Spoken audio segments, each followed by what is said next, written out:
हिस्सा एक पस मंज़र पेन जर्मन विजन।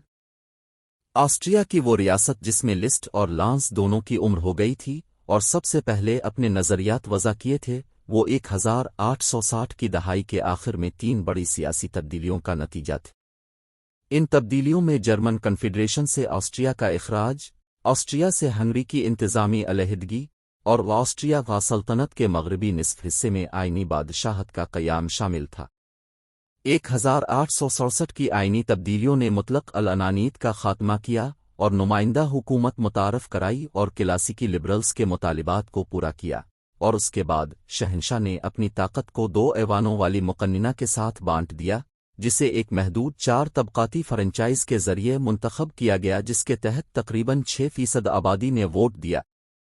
चूँकि लिबरलिज़म ने आज़ादाना सोच और इदारों के बारे में सवालिया रवैया की हौसला अफजाई की, लिबरलिज़म के जमहूरी थीसिस ने इसकी इब्तिदाई ओलिगरिक शक्ल को तेज़ी से चैलेंज किया।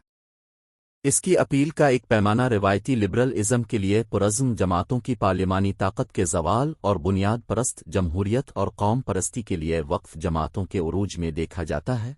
एक ऐसा रुझान जिसे 1896 में 5वीं वोटर तबके के साथ फ्रेंचाइज़ के वसी होने से तक़वियत मिली।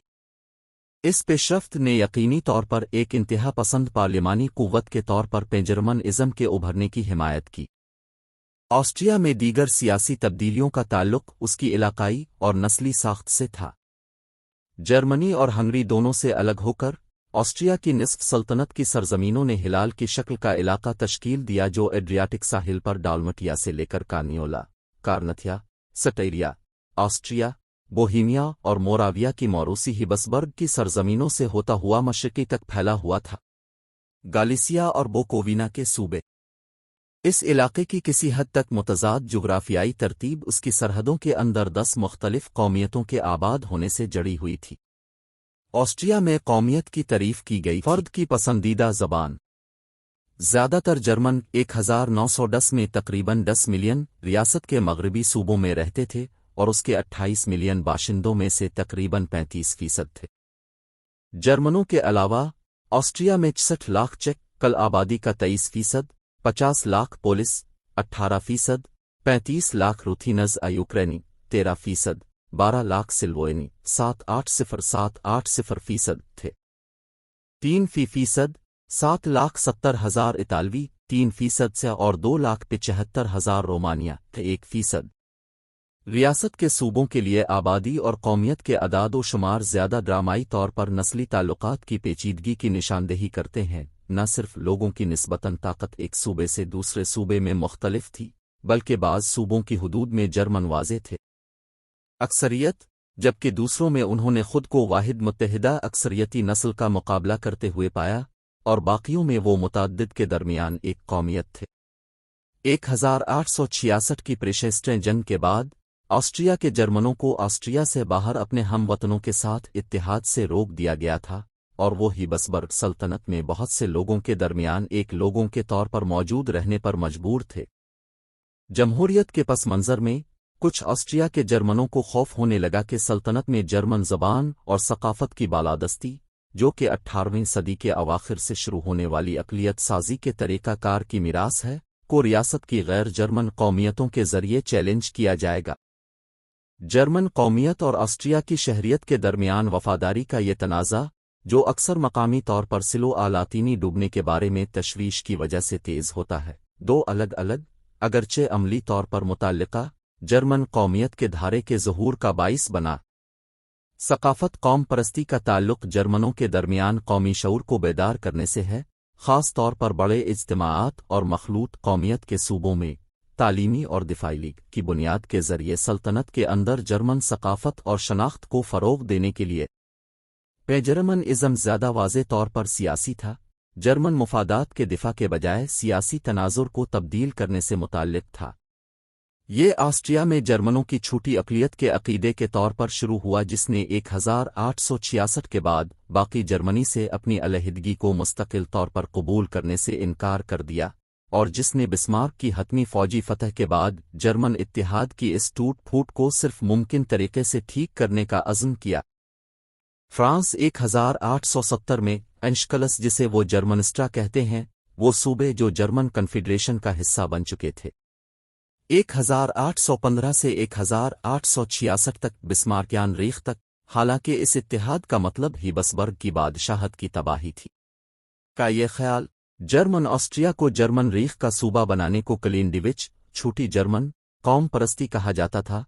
इसके बरक्स वियना के तहत ग्रास डिविच ज्यादातर जर्मन इत्तेहाद, एक ऐसा तसव्वुर जिसकी साख 1866 के बाद खत्म हो गई थी। 1885 तक सूबों और वियना में की काफी तादाद काम कर रही थी। उन्होंने खुद को जर्मन तारीख, अदब और असातीर के अदाद शुमार और वाक़यात की यादगारी में शामिल कर लिया, जबकि इज्तिमाई सरगर्मियों जैसे कोरल गाना, जिम्नास्टिक, खेल और पहाड़ पर चढ़ने जैसे रस्मों रिवाज के साथ सरमायाकारी की। 1886 में इनकी एक फेडरेशन की बुनियाद सालिसबर्ग में एंटान ने रखी थी।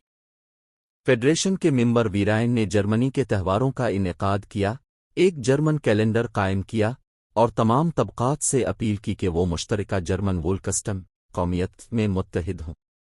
उनकी बुनियादी समाजी बुनियादें सूबाई दानिश्वरों और नौजवानों में हैं। हुकूमत ने इस तरह की कौम परस्ती को होशियारी से देखा और दरहकीकत 1889 में जुर्मन बंद को तहलील कर दिया था। बाद में इसे 1894 में बंद डेर जुर्मनन के नाम से दोबारा कायम किया गया। 1900 में इस किस्म के 160 से ज्यादा वीराइन का ताल्लुक फेडरेशन से था, जो वियना, लोअर ऑस्ट्रिया, इस्टारिया और कार्नथिया, बोहीमिया और मोराविया में तकसीम किए गए थे। उनके प्रोपेगेंडे से मुतासिर थे। फहरिस्त ने अपने नज़रियात और सियासी रवैयों को तकरीबन खुसूसी तौर पर इस सकाफती माहौल में तश्कील दिया। 1870 और 1880 के दौरान उन्होंने तहरीक के जराइद के लिए लिखा। उसने वियना में वीरेन डोइचे गैस्चीट, डोचर ट्रेन वीरेन और रोइन क्लब डोनाहोरर और बर्नो में वीरेन डोच हाउस में शिरकत की, और वो 1890 की दहाई में बंद डेर जुर्मनन के त्योहारों में सरगर्मी से शामिल थे। ये सदी की आखिरी दहाइयों में सकाफत के इस जारी मिशन के खिलाफ है कि 1880 और 1900 के दरमियान इसकी अदबी पैदावार के कब्ल अज जादू मरहले में कोई इसके कौम परस्त नावलों और ड्रामों की तहरीक और अपील को समझ सकता है। पेजरमन तहरीक का आगाज़ 1860 की दहाई के दौरान वियना, गुरेज और पराग के तलबा बरादरियों में नौजवान नज़रियात के इजहार के तौर पर हुआ। इब्तदाई तौर पर 1840 की दहाई में तश्कील पाने वाले ये ऑस्ट्रिया के बरादरान वर्मास दौर 1815 के दरमियान क़दामत पसंद दूर और मार्च 1848 के बुर्जवा लिबरल इनकलाब के जर्मन बर्सिचन शाफिटिन तलबा क्लबों पर बनाए गए थे, जिसने बुनियाद परस्त कौम परस्ती, रोमानवी रवायात को फ़रोग़ दिया था की तालीमात से मुतासिर होते हुए और राजदारी फ्रीडरिक लडविग जान 17781850 एथलेटिक्ज़म, जर्मन शनाख्त और नबी कौमी इत्तेहाद 1866 के बाद ऑस्ट्रिया की रियासत में जर्मन कौमियत के मसले से मुश्तइल बाज़ बरादरियों ने क्लिनविच कौम परस्ती की वकालत शुरू की, यानी जर्मन रीख में जर्मन ऑस्ट्रिया को शामिल करना। उन्होंने बिस्मार्क की तस्बीह की, पर्शियन फौज और कैसर विल्हेम अव्वल की तारीफ की, नीले कारन फ्लावर्स, जिसे बिस्मार्क का पसंदीदा फूल समझा जाता है, पहना और अपनी इज्तिमाई मीटिंगों और ज़ियाफ़तों में डाई वॉक्ट एम राइन गाया। प्रोसोफिलिया का ये फ़िरका ताकत की इबादत और इंसानी कानून और इंसाफ की तौहीन का बाइस बना। गेओर्ग वान 18421921 ने सबसे पहले खुद को इस तहरीक से मुंसलिक किया जब वो 1876 में वियना में क्लीनडिविच बरादरियों की एक फेडरेशन में शामिल हुए। की क़ियादत के बग़ैर पेजरमन सियासी तौर पर नादान तालिब इल्म, वेलकेश और मेहनतकश तबके के ग्रुपों में एक बेसाख्ता और रुझान बनी रहती। इसके ख़यालात, इसके मिजाज और एक मुश्तइल के तौर पर उसकी सलाहियतों ने ऑस्ट्रिया के पेजरमनिज़म के किरदार और तकदीर को तश्कील दिया। इस तरह एक इनकलाबी तहरीक पैदा हुई जिसने पॉपुलिस्ट एंटी सरमायादारी, एंटी लिबरलिज़म, सामयत दुश्मनी और परसूफाइल जर्मन कौम परस्ती को कबूल किया। 1873 में रीखसरट के लिए पहली बार इंतखाब जीतने के बाद शोनर ने तकरीबन 1878 तक बाईं बाजू के दीगर तरक्की पसंदों के साथ मुश्तरका तौर पर पार्लियामेंट में एक बुनियाद परस्त जमहूरी लाइन की पैरवी की। और 1883 से इसने एक शदीद कौम परस्त अखबार डॉचर शाये किया। अपने ख़यालात का ऐलान करने के लिए गैर मिलावट शुदा जर्मन अल्फाज का जौहर इसका कौमी इत्तेहाद, सियासी जमहूरियत और समाजी इस्लाहात का मुतालबा नहीं था। इसके प्रोग्राम के वो पहलू जो उसने पार्लियामेंट में रिवायती बुनियाद परस्त कौम परस्तों के साथ शेयर किए थे, बल्कि इसकी नस्ल परस्ती यानी ये ख्याल के खून खराबा था। तमाम शहरी हुकूक का वाहिद मेयार। 1880 की दहाई के वस्त में पेजरमन तहरीक ऑस्ट्रिया की सियासत में एक मामूली ताकत बन गई थी, लेकिन फिर 1888 में शिनरर को हमले के इल्ज़ाम में सज़ा सुनाए जाने के बाद ये ख़त्म हो गए। 5 साल तक अपने सियासी हुकूक से महरूम रहने के बाद उन्हें पार्लियामानी सरगर्मियों से मुअस्सिर तरीके से हटा दिया गया। 1890 की दहाई के आखिर तक सल्तनत के अंदर जर्मन मुफादात को दरपेश कई खिले चैलेंजों के जवाब में पेजरमन इज़्म ने एक बार फिर एक मकबूल तहरीक की हैसियत हासिल नहीं की। ये इन लोगों के लिए एक झटका था जिन्होंने जर्मन सकाफती गलबा को कदर की निगाह से देखा जब हुकूमत ने 1895 में ये हुक्म दिया कि स्लोवेनिया की क्लासिन कार्नियोला के सेल्जे में खुसूसी तौर पर जर्मन स्कूल में मुतारफ कराई जाए। इस मामूली तनाज़ा ने अपने मकामी मुज़मरात के लिहाज से जर्मन कौम परस्तों के दरमियान एक अलामती अहमियत इख्तियार कर ली। फिर अप्रैल 1897 में ऑस्ट्रिया के वज़ीर आज़म काउंट की समीर बदीनी ने अपनी मुतनाज़ा ज़बान मुतारफ़ करवाई। हुक्मनामे, जिसमें यह हुक्म दिया गया कि बोहीमिया और मोराविया के तमाम ओहदेदारों को चेक और जर्मन दोनों ज़बान बोलने के काबिल होना चाहिए। ये काबिलियत जर्मनों के साथ वाज़े तौर पर इम्तियाज़ी सलूक करती। इन हुक्मनामों ने पूरी सल्तनत में कौम परस्ती को भड़का दिया। जमहूरी जर्मन पार्टियां और पेन जर्मन हुकूमत को ज़बान से मुताल्लिक़ कानून साजी को मनसूख करने पर मजबूर करने में नाकाम रहे। तमाम पार्लिमानी काम को रोक दिया। ये अमल 1900 तक जारी रहा। बड़े शहरों के 1897 के मौसम गर्मा के दौरान फसादी हुजूम और पुलिस और यहाँ तक के फ़ौज के दरमियान खूनरेज़ तनाज़ात ने मुल्क को खाना जंगी में डालने की धमकी दी। सैकड़ों जर्मन वीरेन को पुलिस ने अमन आम्मा के लिए खतरा करार देकर तहलील कर दिया था। पार्लिमानी टूट फूट, अवामी इंतशार, बढ़ते हुए जर्मन शावनिज़्म और 1901 में पेन जर्मनों के इंतखाबी फ़वाइद के वाक़यात के पस मंज़र में ही इस दहाई में जर्मनों के दरमियान एक नए मुतासिब कौम परस्त मिजाज की जुड़ें तलाश की जा सकती हैं का ज़हूर। 5 इन मुतनव्वे सियासी मुज़ाहिरों का बुनियादी मौजू बहुत से ऑस्ट्रिया के जर्मनों की जानिब से सियासी और कौमी इजहार और इत्तेहाद के बढ़ते हुए इंतशारी कसीर अल कौमी हिबसबर्ग सल्तनत के अंदर सिलो के मुतालिबात के खिलाफ रेयर गार्ड एक्शन लड़ने की कोशिश थी। तमाम पे जर्मन वोटर वाज़े तौर पर जर्मन रीख के साथ जर्मनिस्ट्रा का इक्तिसादी और सियासी इत्तेहाद नहीं चाहते थे, जैसा कि प्रोग्राम ने तजवीज़ किया था। पार्टी की हिमायत करने की उनकी वजूहात अक्सर सल्तनत के अंदर जर्मन कौमी मफादात को तक़वियत देने की ख्वाहिश के इंतखाबी इजहार से कुछ ज़्यादा होती हैं, जो कि मुतअद्दिद सकाफ़त के साथ मुश्तरक है। पिछली दहाई के दौरान जहाँ भी उन्होंने देखा, ऑस्ट्रिया के जर्मनों को जर्मन सकाफ़ती और सियासी मफादात के रिवायती गलबे के लिए मुस्तकिल तौर पर बढ़ते हुए सिल्वो चैलेंज का इदराक हो सकता है। सेल्जे स्कूल का तनाज़ो, बदीनी ज़बान के ऑर्डिनेंस और आलमगीर मर्द के लिए ख़तरनाक असरात। हक़ राय दही आखिरकार 1907 में मुतारफ़ कराया गया है। इस तसलसल में उरूज की नुमाइंदगी करता है और गैर हल शुदा मसला। बहुत से ऑस्ट्रिया के जर्मनों ने इस सियासी चैलेंज को अपनी बड़ी मलकियत, टैक्स की अदायगी और मईशत में सरमायाकारी के किरदार की तौहीन समझा, और सल्तनत में जर्मन स्टैंड जायदाद के मालिक तबके का मौजू आम तौर पर सदी के इख्तिताम पर मौजूद था।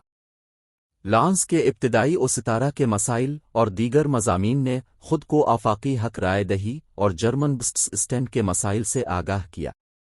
लिस्ट और लांस दोनों ने तमाम पार्लियामानी सियासत की मजम्मत की और सल्तनत में तमाम कौमियतों को जर्मन हुक्मरानी के ताबे करने का मुतालबा किया। के खदशात वाज़े तौर पर 19वीं सदी के आखिर में ऑस्ट्रिया में जर्मनस्लाव के तनाज़े से मुताल्लिक़ थी। के सख्त मुखालिफ कैथोलिकिज़म को पेन जर्मन तहरीक के असर और रसूख से भी देखा जा सकता है। अगरचे जर्मन बंड के विल्केश काफिर परस्ती की तरफ पेश गोई की गई थी, शॉनरर ने 1890 तक एक फ़िरका वाराना पॉलिसी के बारे में सोचना शुरू कर दिया था, जिसके ज़रिए वो कैथोलिक चर्च का मुकाबला कर सकता था। جسے وہ جرمنی کے لیے اجنبی اور ایک طاقتور انتخابی قوت سمجھتا تھا۔ ایپیسکوپٹ نے شہنشاہ کو مشورہ دیا، پیرش پادریوں نے ملک میں مؤثر پروپیگنڈا کرنے والوں کا ایک نیٹ ورک تشکیل دیا، اور کرسچن سوشل پارٹی نے اسے زیریں آسٹریا اور ویانا کی دیہی اور نیم شہری آبادیوں کے درمیان اپنے پہلے مضبوط قلعوں سے محروم کر دیا۔ اس کا خیال تھا کہ ایک پروٹسٹنٹ تبدیلی کی تحریک جرمن عوام کے ذہنوں میں سیلوڈوم کی وابستگی پر زور دینے میں مدد کر سکتی ہے۔ 1897 کے بعد کیتھولک مذہب، خاندان اور آسٹرین ریاست کے ساتھ لاکھوں لوگوں کی نفرت اور خوف۔ 1879 کے بعد کی قدامت پسند مذہبی غلامی کی حکومتوں نے واقعی ایک پاپولسٹک اور اینٹی کیتھولک جرمن رد عمل کے ابھرنے کو قابل فہم اور شاید ناگزیر بنا دیا تھا۔ بہت سے جرمنوں کا خیال تھا کہ کیتھولک درجہ بندی جرمن مخالف تھی، اور بوہیمیا میں چیک پادریوں کی تعداد پر ناراضگی تھی جنہیں جرمن پارشیاں دی گئی تھیں۔ ان احساسات سے فائدہ اٹھانے کے لیے نے 1898.6 میں اپنی لوس وان روم کے ساتھ بریک مہم کا آغاز کیا۔ جرمنی میں پروٹسٹنٹ مشنری معاشروں کے ساتھ رابطہ قائم کرنے کے بعد شونر نے عوامی طور پر پینجرمن تحریک کو ایک نئی لوتھرن تحریک کے ساتھ جوڑ دیا، جس میں 1899 اور 1910 کے درمیان بوہیمیا، اسٹاریا، کارنتھیا اور ویانا میں تقریباً 30,000 پروٹسٹنٹ تبدیلیاں ہوئیں۔ سب سے زیادہ اتحاد باقی رہا۔ لیگ کے مضبوط تھے تحریک کی مخالفت کی، جبکہ دیگر پین جرمنوں نے لاس وون روم مہم کو پرانے زمانے کے علماء کی تبدیلی قرار دیا۔ اپنی طرف سے مشنری پادریوں نے شکایت کی کہ تبدیلی کے سیاسی مضمرات نے بہت سے مذہبی لوگوں کو الگ کر دیا جو عیسائی عقیدے کی ایک نئی شکل کی تلاش میں تھے، جبکہ جو لوگ سیاسی طور پر حوصلہ افزائی کرتے تھے وہ واقعی مذہب کی پرواہ نہیں کرتے تھے۔ 1902 میں سالانہ تبادلوں کی شرح میں کمی آنا شروع ہوئی، اور 1910 تک اس اعداد و شمار پر واپس آ گئی جس پر یہ تحریک شروع ہونے سے پہلے کھڑی تھی۔ اگرچہ نسلی سرحدوں کی ایک تحریک، اس کے سماجی اڈوں کی بنیادی طور پر پیشہ ورانہ اور تجارتی متوسط طبقے نے تعریف کی۔ اس لیے لاس وون روم تحریک کی سب سے بڑی کامیابی پینجرمن پارٹی کے وقار کے ساتھ تاریخی اور جغرافیائی طور پر موافق تھی۔ اس مہم نے نہ تو پینجرمن ازم کی اپیل کو وسیع کیا اور نہ ہی کیتھولک چرچ کو نمایاں طور پر کمزور کیا۔ اگرچہ لاس وون روم کی تحریک ایک سیاسی ناکامی تھی، لیکن یہ کیتھولک مخالف جذبات کو نمایاں کرتی ہے جو 1900 کی دہائی کے دوران بہت سے آسٹرین جرمنوں میں غالب تھا۔ یہ مزاج کا ایک لازمی عنصر تھا۔ کیتھولک کلیسیا کو اس کے افسانوی جرمن ماضی میں ارمنسٹ ڈسپنسیشن کے اکاؤنٹ میں پرنسپل مخالف کے کردار میں کاسٹ کرے۔ اس نے 1879 سے آسٹریا کی حکومتوں کے علماء پرستی، قدامت پسندی اور غلامی کے مفادات کو بھی جرمنی ازم کے نفرت انگیز مخالف عظیم انٹرنیشنل پارٹی میں ملا دیا۔ اس مکمل طور پر خیالی تنظیم کو آسٹریا میں جرمن قوم پرست مفادات کے خلاف تمام سیاسی پیش رفتوں کا ذمہ دار ٹھہرایا گیا اور اسے کیتھولک سازش قرار دیا گیا۔ ایسا لگتا ہے کہ لانس بھی احساس کے اس دھارے میں پھنس گیا ہے۔ اس نے 1899 میں کیتھولک مخالف کیتھولک موڈ میں اپنے سسٹر سن نوویٹیٹ کو ترک کر دیا، پینجرمن تحریک میں شمولیت اختیار کی، اور کہا جاتا ہے کہ وہ مختصر طور پر پروٹسٹنٹ ازم میں تبدیل ہو گئے۔ اگرچہ لاس وون روم جانا اس کے ارتقاء کا ایک مختصر انٹرمیڈیٹ مرحلہ تھا جو اس کے اپنے نسلی فرقے ایروسوفی کی طرف تھا، لیکن یہ مرحلہ اس کی نظریاتی ترقی میں پینجرمن ازم کی اہم اہمیت کی نشاندہی کرتا ہے۔ نسل پرستی قومی تنازع اور جرمنوں کی خوبی کے بارے میں آریوسوف سٹوں کے اکاؤنٹ میں ایک اہم عنصر تھا۔ نارڈک آریائی نسل کی برتری پر ایک ابتدائی کلاسک اور غیر آریائی لوگوں کے ذریعے اس کے ڈوب جانے کی مایوسی کی پیشین گوئی آرتھر ڈی گوبیناؤ کا مضمون تھا۔ اگرچہ اس کام نے کوئی فوری رد عمل ظاہر نہیں کیا، لیکن اس کے خیالات کی بازگشت سنائی دی اور متعدد پروپیگنڈا کرنے والوں نے اس کے نتائج کو الٹ دیا۔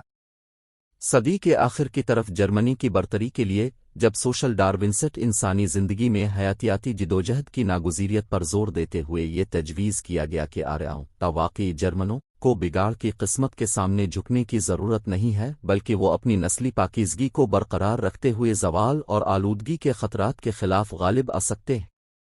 نسلوں کے درمیان خام جدوجہد اور یوجینک اصلاحات کو صدی کے آخر میں جرمنی میں وسیع پیمانے پر قبولیت ملی۔ ارنسٹ کراس، اوٹو امون، لڈ اوگونسر اور लड्डोग वोल्टमैन तमाम सोशल डार्विन्सट के प्रिंसिपल काम 1890 और 1910.12 के दरमियान शाये हुए थे।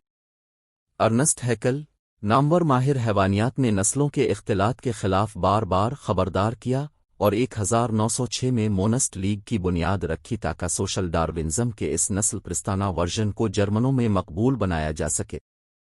13 जिस्मानी बशरियात और हैवानियात के तनाजुर में नस्ल परस्ती की ये साइंसी तश्कीलात ने जर्मनी और ऑस्ट्रिया दोनों में विल्केश कौम परस्त तासुब को यकीन दिलाया। उधार स्टॉक नस्ल परस्तों की फहरिस्त बनाए इस तहरीक के तसव्वुरात, जबकि लांस ने दास फरी वोरट अदी फरी वर्ड अंदाजना 1901 जो मोनस्ट लीग के एक नीम सरकारी जरीदे और वोल्टमैन के पोल्शानत्तेरोपोलॉजिकल रिव्यू स्वासानत्तेरोपोलॉजिकल रिव्यू तकरीबन 1902 में ताआवुन किया। में आर्याई नस्ल परस्ती की मरकज़ी अहमियत अगरचे थियोसफी से अखज़ करदा खुफिया तसव्वुरात से मिलकर जर्मनी में सोशल डार्विनिज्म के नस्ली खदशात से मिल सकती है।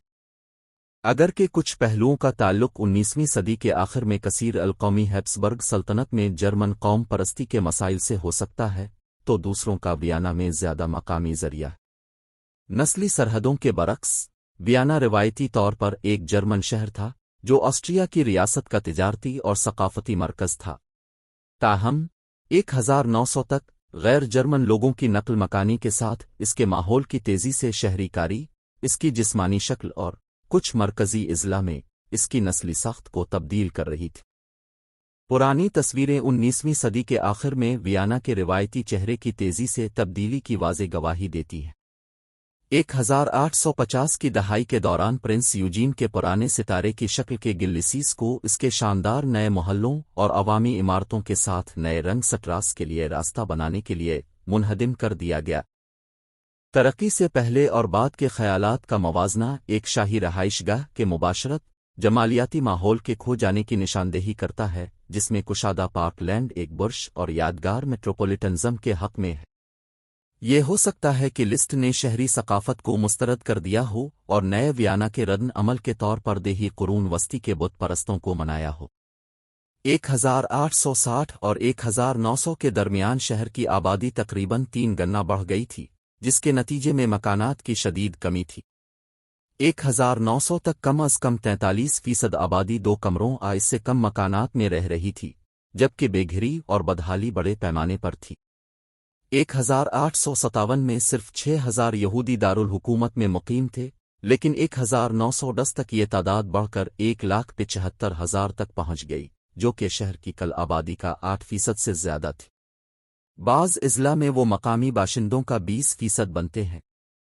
15 ये मशरिकी यहूदी रिवायती लिबास पहनते थे और गरीब ताजिरों या पेडलर्स के तौर पर बहुत कम जिंदगी गुजारते थे। रवैयों के हामिल जर्मनों ने यकीनी तौर पर इस नई आमद को दारुल हुकूमत के नस्ली किरदार के लिए एक संगीन खतरा समझा होगा। इस रद्द अमल की एक मिसाल हिटलर के अंदरून शहर में ऐसे यहूदियों के साथ अपनी पहली मुलाकात की तफसील में मिलती है। ऑस्ट्रिया में गैर जर्मन कौमियतों के बढ़ते हुए गलबे के साथ इस तरह की मकामी तब्दीलियों से इस मसले के वाज़े सबूत मिल जाते। ये पूछना बाकी है कि क्या थियोसफी से अखज़ करदा खुफिया तसव्वुरात के एरुसवफ़ी के इंज़माम का भी वियना में कोई मकामी माखज़ मौजूद था। अगरचे 1886 में वहाँ एक थियोसफिकल सोसाइटी कायम की गई थी, लेकिन तहरीक के बुनियादी मतन दी सीक्रेट डॉक्ट्राइन का कोई जर्मन तर्जमा 1901 तक शाये नहीं हुआ था। लेकिन जबकि अरियुसफिकल मतवन की तारीख 1907 के बाद से वस्ती यूरोप में थियोसफिकल तहरीक के असरी मकबूलियत से मुताल्लिक़ है, ख़ास तौर पर ऑस्ट्रियन मेयार को रुझान से मंसूब करना आसान नहीं है। सूफियाना और मजहबी क़ियास आराइयाँ भी जर्मनी में विल्केश आइडियालॉजी की नीम साइंसी शक्लों मसलन सोशल डार्विनिज्म मूनज़म के साथ जड़ी हुई हैं। ये बात मज़ीद अहम है कि कई अहम आर्युसफिकल मुसन्निफ़ीन और लिस्ट सोसाइटी के बहुत से हामी ऑस्ट्रिया से बाहर रहते थे। इस तरह यह कहना दुरुस्त है कि जबकि विल्केश नस्ल परस्ती, एंटी कैथोलिकिज़म और एरुसवफ़ी की जदीदियत का ताल्लुक़ ख़ास तौर पर ऑस्ट्रिया के अवामिल से है, थियोसफी के साथ इसकी शमूलियत की बड़ी तादाद को देखते हुए ज़्यादा आम रुझान की निशानदेही करती है। वियना में लेग्स یہ اتنا قابل ذکر نہیں ہے کہ ایک چھوٹی سی جماعت نے اپنے ایرا جرمن برتری کے نظریات کے لیے نئے ثبوت کے طور پر ایک نئے فرقہ وارانہ نظریے کے مواد کا استحصال کیا ہو۔ یہ تھیوسفی کی مخصوصیت اور نسل پرستی کی تصدیق ہے۔ بعد میں بحث کے لیے محفوظ ہے۔ 18 نتیجہ اخذ کرنا ویانا میں ایروسوفی کی ابتدا صدی کے آغاز میں ہیبسبرگ سلطنت میں جدیدیت اور قوم پرستی کے مسائل سے متعلق ہو سکتی ہے۔ اگرچہ اب بھی ظاہری طور پر شاندار اور خوشحال ہے، ویانا ماضی میں سرایت کر چکا تھا۔ جدیدیت کے عمل میں وہ پرانا کوسموپولیٹن جاگیردارانہ اور کسان یورپ جو سلطنت کی سرزمین میں انتشار پسندانہ طور پر زندہ تھا تیزی سے غائب ہو رہا تھا۔ کچھ بورژوا اور پیٹی بورژوا خاص طور پر ترقی سے، شہروں کی غیر معمولی ترقی اور اقتصادی ارتکاز سے خطرہ محسوس کرتے تھے۔ یہ اضطراب سلطنت کی اقوام کے درمیان بڑھتے ہوئے تلخ جھگڑوں کی وجہ سے مزید بڑھ گیا تھا، جو اپنے نتیجے میں کثیر القومی ریاست کے غیر یقینی توازن کو ختم کر رہے تھے۔ اس طرح کے خوف نے دفاعی نظریات کو جنم دیا، جنہیں ان کے حامیوں نے ایک خطرے سے دوچار دنیا کے لیے علاج کے طور پر پیش کیا۔ یہ کہ کچھ افراد نے جرمن شناخت اور نسلی خوبی کے عقائد میں حیثیت اور تحفظ کے احساس کی تلاش کی۔ اسے سلطنت کے مرکز میں قومیتوں کے مرکب کے رد عمل کے طور پر دیکھا جا سکتا ہے۔ اس کی تحریر پولن UND میر ڈائی 19 مجھے شاہی دارالحکومت کا نسلی اجتماع ناگوار معلوم ہوا۔ چیکوں پولس، ہنگریوں، روتھینیوں، سربوں اور کروٹس کا یہ سارا میلہ ناگوار تھا۔ یہ شہر نسلی بدنامی کا مجسمہ لگ رہا تھا۔ یہ ایک المناک تضاد ہے کہ ہیبسبرگ سلطنت میں رنگا رنگ مختلف قسم کے لوگوں کو، جو اس کے خاندانی بالادست قومی ماضی کی براہ راست میراث ہے، نے قوم پرستی اور سماجی تبدیلی کے نئے دور میں نسل کشی کے نسل پرستانہ عقائد کے انکرن کو پروان چڑھانا چاہیے۔